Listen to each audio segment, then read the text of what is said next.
deuxième question de la part de l'association Nous voulons des coquelicots au sujet d'un bien essentiel qui est l'eau.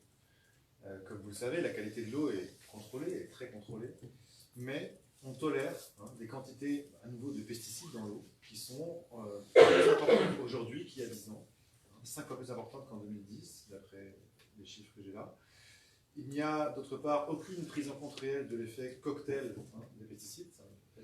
Pour exposer plusieurs substances, finalement, il y a des conséquences qui ne sont pas étudiées. Chaque molécule des pesticides donne en effet alors 5 acides métabolites, c'est-à-dire des nouvelles molécules en se dégradant, ce qui fait qu'on n'est pas obligé, en estimant que telle molécule a disparu, de ne pas la retrouver ailleurs sous une autre forme en fait. Et donc ces métabolites peuvent être dangereux, voire plus dangereux parfois que la molécule initiale. Actuellement, on recherche environ 500 de ces molécules de pesticides, on contrôle, on les surveille, mais le contrôle de la bonne qualité de l'eau reste imparfait donc, devant l'ampleur des polluants et ces sortes de réactions en chaîne.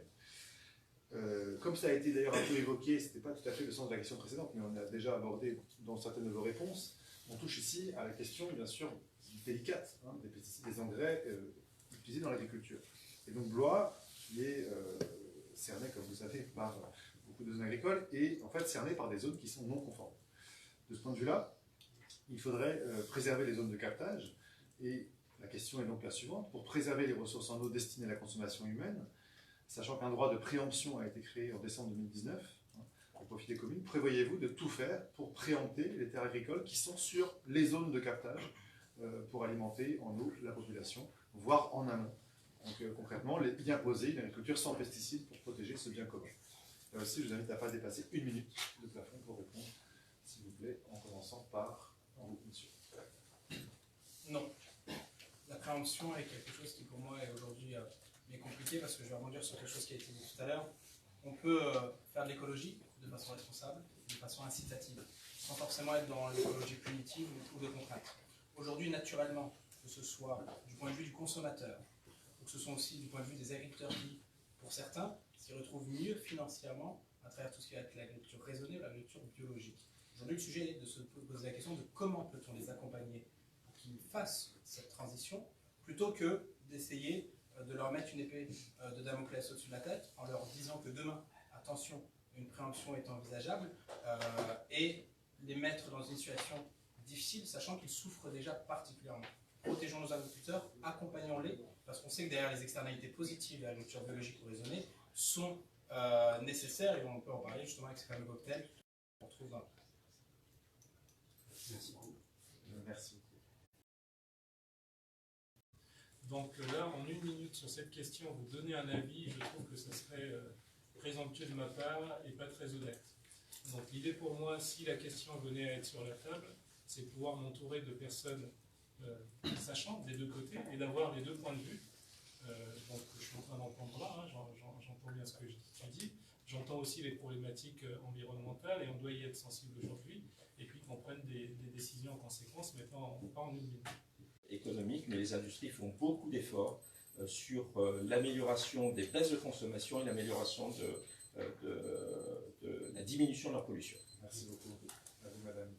Je pense qu'effectivement, on a un problème aujourd'hui qui est celui de l'alternative justement aux pesticides pour l'agriculture, notamment dans un contexte où on a des territoires agricoles qui sont de plus en plus étendus. On n'est plus dans l'agriculture paysanne d'avant, où c'était des petits territoires cultivés, donc il était plus facile justement à observer avec d'autres techniques. Donc aujourd'hui, ça me paraît compliqué de contraindre des agriculteurs qui n'ont pas le choix. En revanche, il faut les inciter à avoir quand même un usage raisonné des pesticides, parce qu'on sait qu'il y en a qui abusent et d'autres qui sont plus respectueux.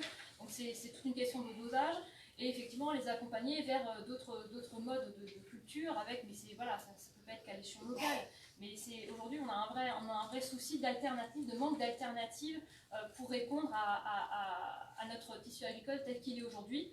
Moi, je suis favorable à un retour justement à l'agriculture qui soit plus à taille humaine, parce qu'on se rend compte qu'en fait l'hyper-industrialisation de l'agriculture ou de l'élevage conduit effectivement à une production qui n'est pas satisfaisante écologiquement et même au niveau du monde du vivant, puisque on connaît au niveau du bien-être animal, il y a des gros problèmes. Voilà. Merci beaucoup, on voit bien.